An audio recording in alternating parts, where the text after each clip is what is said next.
আমরা সেই পুরনো রাজনীতিতে ফিরতে চাই না। ডাকসুটাকে একাডেমিক এক্সিলেন্স হিসাবে এবং গণতন্ত্র নিশ্চিতকরণের একটা মাধ্যম হিসাবে দেখতে চাই। আন্দোলন করেছি, তারপরে ডাকসুটা নিশ্চিত হয়েছে। এইটা যদি আর না করতে হয়, এটা যদি ক্যালেন্ডারভুক্ত হয়, প্রত্যেক বছরই এরকম একটা উৎসব মুখর পরিবেশ আমরা দেখতে পাই।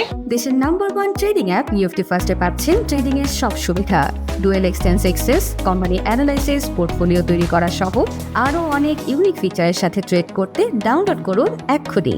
আমাদের যে প্যানেলটা, সেটা হচ্ছে DUCSU for change, vote for change. এই প্যানেল থেকেই হচ্ছে আমি জিএস প্রার্থী। তো আমরা যে স্লোগানটা নিয়ে আগাচ্ছি সেটা হচ্ছে no more dirty politics, no more violence, make the DUCSU for academic excellence. তো আমরা সেই পুরনো রাজনীতিতে ফিরতে চাই না। আমরা ডাকসুটাকে একাডেমিক এক্সিলেন্স হিসাবে এবং গণতন্ত্র নিশ্চিতকরণের একটা মাধ্যম হিসাবে দেখতে চাই। শুধু এটাকে নির্বাচন হিসাবে না, তাকে আমরা একটা গণতান্ত্রিক চর্চার মাধ্যম হিসেবে দেখতে চাই। প্রথমেই বাসস্থান আমাদের জন্য আমরা ভীষণ রেখেছি যে অন স্টুডেন্ট, অন বেড এবং অন সিট।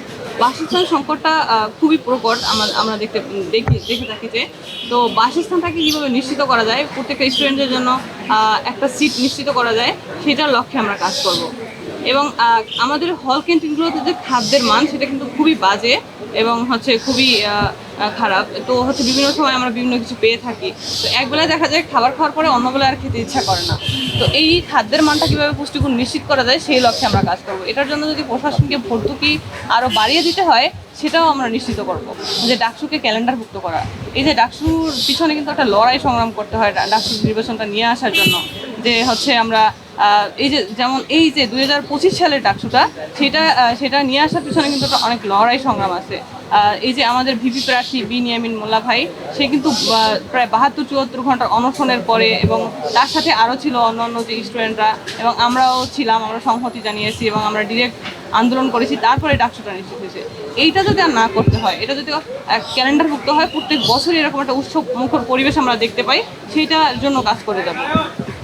এবং হচ্ছে এই যে স্বাস্থ্য ব্যবস্থাটা, আমরা যদি স্বাস্থ্য ব্যবস্থাটা দেখতে যাই, ঢাকা ইউনিভার্সিটির যেমন পুষ্টিগুণ খারাপ, সেরকম স্বাস্থ্য ব্যবস্থাও খুবই খারাপ। দেখা যায় যে আমাদের ইন্স্যুরেন্সের জন্য টাকা নেওয়া হয়, কিন্তু আমাদের যে মেডিকেল সেন্টার, সেটার কোনো উন্নয়ন আমরা দেখি না। নারী শিক্ষার্থীদের ভেন্ডিং মেশিনের যে আগে ছিল, সেটা সংস্কারের জন্য কাজ করেছি, এবং নতুন 5টা ভেন্ডিং মেশিন প্রতি যে ঢাকা ইউনিভার্সিটির 5টা হল আছে, সেই 5টা হলে কিন্তু আমরা স্থাপন করেছি ভেন্ডিং মেশিন।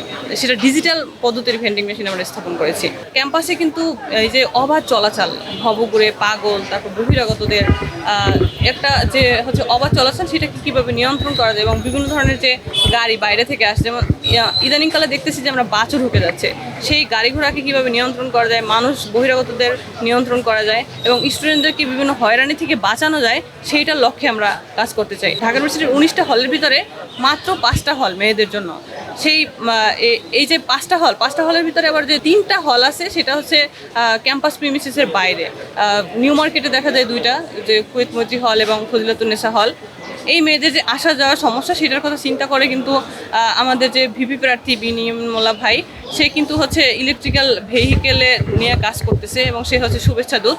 সে অলরেডি হচ্ছে 4-5টা ভেহিকেল আমরা নিয়ে আসছি, এবং অন্য আরও অনেকগুলো ভেহিকেল নিয়ে আসার জন্য কাজ করতেছি, এবং নির্বাচিত হইলে আমরা হচ্ছে তারা যাতে খুব সহজে ক্যাম্পাসে আসতে পারে, সেটা নিয়ে কাজ করবো, এবং নতুন হল কীভাবে নির্মাণ করা যায়, সিট সংকট দূর করা যায়, সেটা নিয়েও আমরা কাজ করবো না। আমাদের কিন্তু কোনো যে প্যানেলেরই কিন্তু একদিন বাড়ানোর প্রয়োজন ছিল না, কিন্তু একটা নির্দিষ্ট দলের প্রয়োজন হয়েছে, সেটার কারণে বাড়ানো হয়েছে। সেটার কারণে আসলে একটা সংখ্যা থেকেই যায়।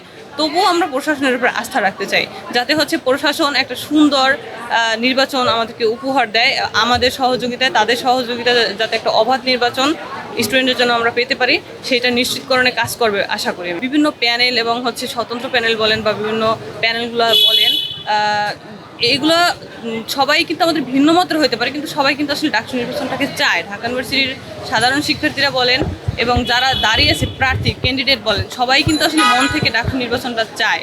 তো আমি সেই জায়গা থেকে বলবো যে আসলে ডাকসু নির্বাচনটা হবে। আশঙ্কাজনক কিছু বিষয় আছে, যেমন যারা এই যে পতিত রাজনৈতিক দল এবং তাদের অঙ্গ সংগঠন, তারা বিভিন্ন চেষ্টা চালাবে, কিন্তু আমরা সেটা রুখে দেওয়ার জন্য বিভিন্ন প্যানেল বা বিভিন্ন ঢাকা ইউনিভার্সিটির সাধারণ শিক্ষার্থীরা আমরা প্রস্তুত আছি। যেভাবে আমরা জুলাই আন্দোলনে সরব ছিলাম এবং আন্দোলনে অংশগ্রহণের মাধ্যমে আমরা যেভাবে দেশটাকে স্বাধীন করতে পেরেছি এবং একটা সুন্দর পরিবেশ উপহার দিতে পেরেছি, সেভাবে আমরা হচ্ছে এই ষড়যন্ত্রকে আমরা রুখে দিতে পারবো। আপনারা দেখবেন আন্দোলনের সময়ও কিন্তু ককটেল, এই যে ক্যাম্পাসের নিরাপত্তার কথা আমি বারবার বলতেছি, সেটার একমাত্র কারণ এইটা যে ক্যাম্পাসের ভিতরে ককটেল রেখে গেছে, কিন্তু এরকম অনিশ্চিত আমরা ক্যাম্পাস চাই না। তো এটাকে রুখে দেওয়ার জন্য আমরা প্রস্তুত আছি। আশা করি এখানে আমাদেরকে প্রশাসনে হেল্প করবে, যাতে হচ্ছে এটাকে হচ্ছে আমরা নিশ্চিতকরণ করতে পারি।